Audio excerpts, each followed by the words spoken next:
नमस्कार मंडळी, पुन्हा एकदा छानशा आणि छोट्याशा ब्लॉगमध्ये तुमचं सर्वांचं खूप खूप स्वागत आहे. तर आपल्या दिल्ली सिरीजच्या पहिल्या ब्लॉगमध्ये तुम्ही बघितलंच असेल की आपण राष्ट्रपती भवन आणि अमृत उद्यान बघितलेलं आहे. तिथले सगळे डिटेल मी त्या ब्लॉगमध्ये दिलेले आहेत.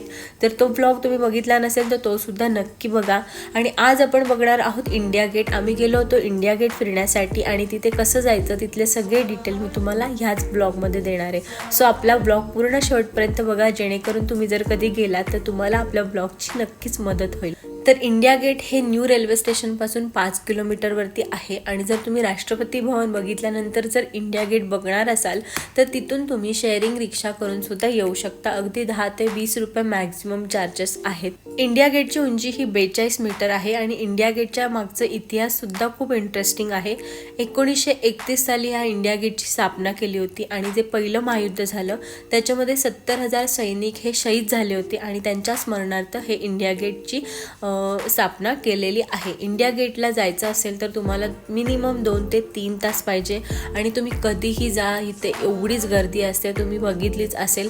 इंडिया गेटच्या इथे खूप सारे गार्डन वगैरे सुद्धा आहेत. लाईव्ह शो सुद्धा तुम्हाला बघायला मिळतात.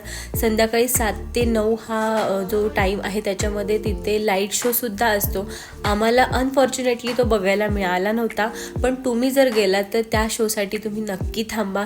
त्यानंतर इथे खूप सारे लोक खूप लांबून लांबून इंडिया गेट बघण्यासाठी येतात आणि जे दिल्लीला फिरायला जातात ना ते इंडिया गेट तर बघतातच. आपण म्हणूनच आपल्या ह्या पूर्ण दिल्लीच्या सिरीजमध्ये तुम्हाला सगळी दिल्लीची सफर घडवून आणणार आहे. त्याच्यामुळे आपले सगळे ब्लॉग तुम्ही नक्की बघा. सगळ्यात महत्त्वाचं म्हणजे इंडिया गेट बघण्यासाठी आपल्याला कोणतीही एंट्री फी द्यावी लागत नाही. इंडिया गेट हे 24 तास ओपन असतं. 7 ते 9 फक्त लाईव्ह शो असतो आणि त्यानंतर तुम्हाला खाण्याचे खूप सारे ऑप्शन्स अवेलेबल असतात. पण इंडिया गेटच्या थोडंसं काही डिस्टन्सवरती ते सगळे खाण्याचे ऑप्शन्स तुम्हाला अवेलेबल होऊ शकतात. त्यानंतर दुसरी गोष्ट म्हणजे तुम्हाला तिथे खूप सारे गार्डन्स आहेत, बसण्यासाठी खूप सारे बेंचेससुद्धा आहेत आणि तिथे तुम्ही फोटोज वगैरे सुद्धा काढू शकता. आणि दुसरी गोष्ट खूप सारे फोटोग्राफर्स तुम्हाला तिथे मिळतील आणि ते तुमचे फोटो काढून तुम्हाला सॉफ्ट कॉपीसुद्धा देतील. एक आठवण म्हणून तुमच्याकडे ते राहील. जर तुम्ही तुमच्या मोबाईलमध्ये फोटो काढणार नसाल किंवा तुम्हाला एक आठवण म्हणून तुमच्या घरी न्यायची असेल तर त्यासाठी खूप सारे फोटोग्राफर्स तिथे असतात. तर अशा पद्धतीने आम्ही छानपैकी इंडिया गेट फिरलो, एन्जॉय केला, तिथे टाईम स्पेंड केला आणि खूप मोठा आहे तिथे एरिया. तो पूर्ण एरिया बघण्यासाठी खूप वेळ लागतो.